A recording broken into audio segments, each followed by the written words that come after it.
could join you too. Well, and a lot of things, it's not about necessarily the defense because, unfortunately, some of my clients do indefensible things and are really upfront about it. Really? Yeah, like... Well, it's never happened to me.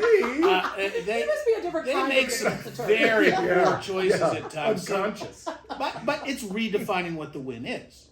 Because... Oh. You can walk into my office as a 22-year-old with a bunch of stuff that you're going to claim ruins your life and your entire future. I'm going to turn around and be like, no, we're going to dispose of this. We're going to save your record. We're going to save your future because there are tools that we have to do that. Yeah. Whereas a much more minor issue could emotionally impact some of my other clients in a huge way.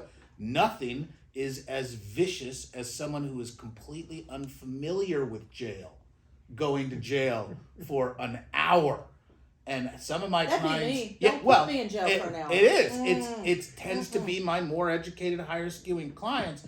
An hour of handcuffs for one person is an eternity. It is. Compared to some of my clients, they're like, whatever, it's just... No, actually, they sleep better in jail. Okay, Yeah. So Jack, what do you think? I had a first degree assault case one time, and where the guy who was the victim in that case officially, he was also a really bad drug dealer, and I knew that if I went after him with gusto, he'd snap.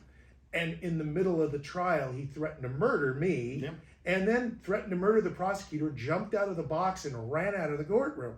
And then all of the bailiffs came to me because he threatened to kill me. Didn't care about the prosecutor. but in the end, you're like, there's your win. Yeah. Because in the end, what happened was it wasn't just a mistrial. They couldn't find their witness, and the prosecutor looked at me and says, "I got nothing here." Wow. And that's an dismissed unexpected outright. win. I mean, that's amazing. Was that right? my win, my genius? No. But it's one of the things that happens when you're in the middle of a trial and you go in and you have to take a breath and say, I don't know how this is going to play out, but it's just going to do what it's going to do. And you make sure your client's good with it. And then you just go. And a huge part of the job is having the fortitude to show up. Yep. Lots of lawyers fail because they're chicken and they just won't go and look at people in their face and make an argument that they know probably isn't the strongest argument. And I think that that's part of it too, is making that argument and standing up on behalf of your client, even if you know they did it, even if you know you don't have a good defense, and to pivot when circumstances change. You're like, wait, there's a defense, there's a hole. Let's go down that hole. And every good lawyer, happens. and every good lawyer has the awesome story about the client at the very end having lost, going, man, you were just awesome. Oh yeah.